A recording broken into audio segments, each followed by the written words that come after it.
showing you how to set up and grow these. These are hydroponic tomatoes grown in the Kratky style of hydroponics, which means set and forget, passive and powerless hydroponics. This technique represents a productive and easy way for people to enter into the hydroponic gardening space. So here on Huchos, we try and balance the cheapest and most convenient methods of gardening with the most productive methods of gardening. And hitting the sweet spot for all of those points is Kratky's hydroponic method of gardening.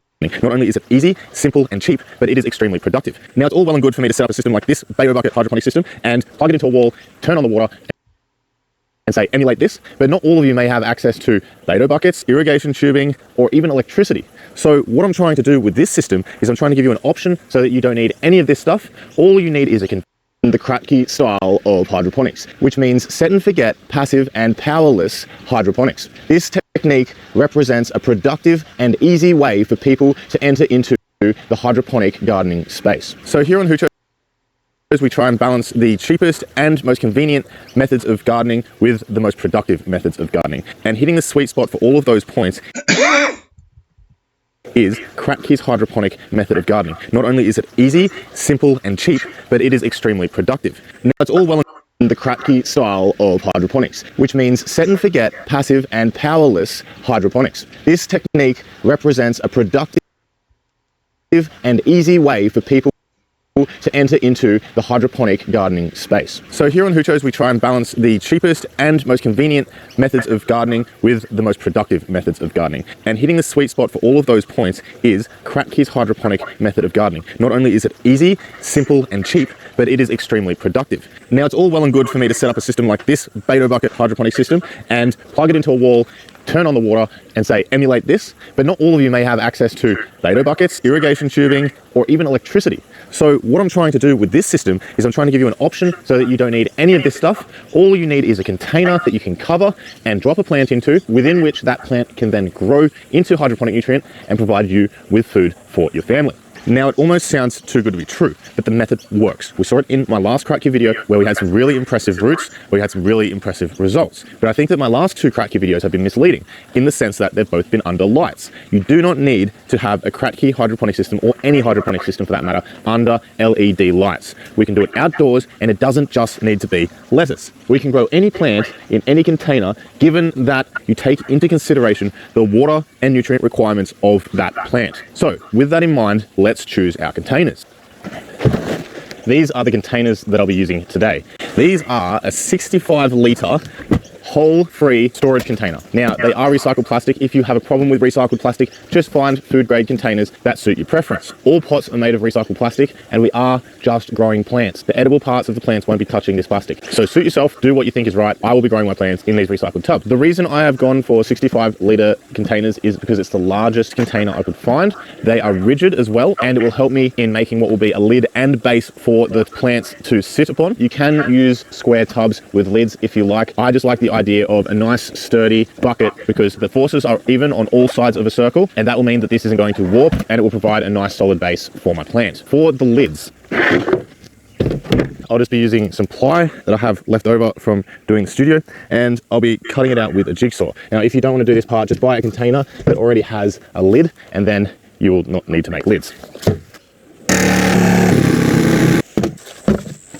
There's our lid. While we're here, we're going to cut some holes. I'm going to do two experiments in this Kratky grow. So in Kratky's journal article, he says that you need between 25 and 40 litres to grow 1 kilogram of fruit on a tomato plant. So I'm just going to do one tomato plant per bucket. I'm going to do two methods. We're going to do a 42mm hole for one of them, which I actually have a plan from an idea that I got in my last Kratky video where the esky actually spread the roots for me. I'm going to put a 42mm hole in two of them, and then I'm also going to put a hole for a net pot, 150mm net pot for the other two, and we'll see the difference between the two methods. Find the center.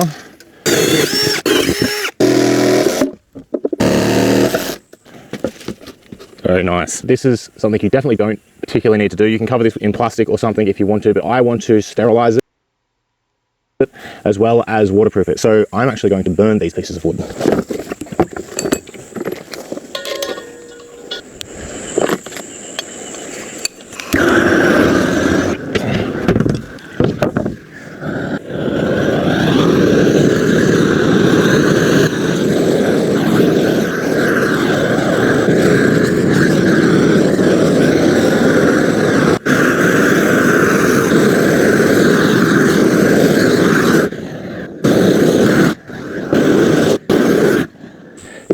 for the 42mm lids, there is actually one extra step I'm going to take. The way that I'm going to set those lids up is so that when we place our lid above the container, below the lid hanging, I'm going to have these saucers. These saucers are going to be filled with growing media, whatever growing media you like. However, I'm going to opt for probably a cocoa mix, maybe cocoa perlite, maybe just cocoa. This is going to allow the roots, as they grow down into this container, whilst the nutrient solution is still above the rim of this saucer, the roots are going to expand out, and then once the water drops below this saucer, they will then shoot down. This is going to allow the roots to utilize all of the space in the container rather than just forming underneath in a cone coming out from our net pot. So I'm hoping here that we get an entire container of roots rather than just a column of roots. We'll see how this pans out at the end of the grow.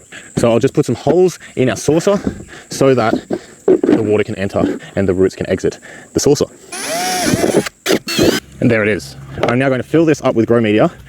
We can flip it upside down onto our lid. We can attach it with screws into the lid. And this is just a hydroponic grade of cocoa.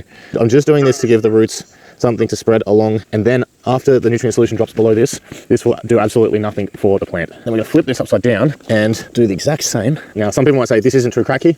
Probably right. I don't think we'll need too many screws. I'll probably do 6. Now, if you wanted a reusable substrate, you might be able to use clay balls instead. And then you could reuse this indefinitely. And you could just reset it every time you lay down a new plant. And then, look at that. There's our lid ready to plant into. And we can just top it up with cocoa, like that. And I'm gonna do another one of those.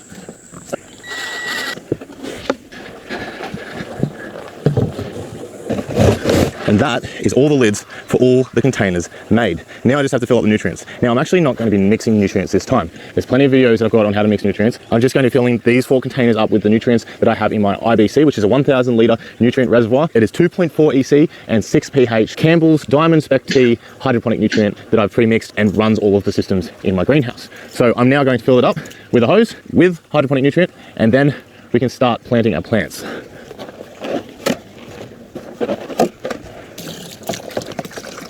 And while that's filling, I can show you what I'm going to do with the net basket tops. Literally all I'm doing is filling these up with clay balls, like so. And then I'll plant directly into these with my ready-to-go tomato seedlings, which I started in my DIY propagation shelving system, but they have been out in the greenhouse for a little bit because they got a bit big and they are actually thriving. Look at those. They are fantastic seedlings. So, you give these clay balls a bit of a rinse, and then once we've filled our buckets, we can pop our tops on and start planting. It's actually the quiet times between takes where I'm just sitting in the garden, appreciating the running water and the plants, and looking forward to filming the next segment that I get all my enjoyment. In fact, the whole process is enjoyment, but when you're in a flow state doing the videos, time passes so quickly, but it's nice to just sit back and take it all in. Sun's setting, the insects are out, it's beautiful temperature, summer's coming, and here they are. Chaos 1 and Chaos 2. Hi, what are you guys up to? You could sense the peace and you wanted to come disrupt. I think I'm gonna make a cup of tea. Come on. Okay, so theoretically this should all be the same water, so we should get a nice across the board. The pH is 5.7 and the millisiemens 2.41.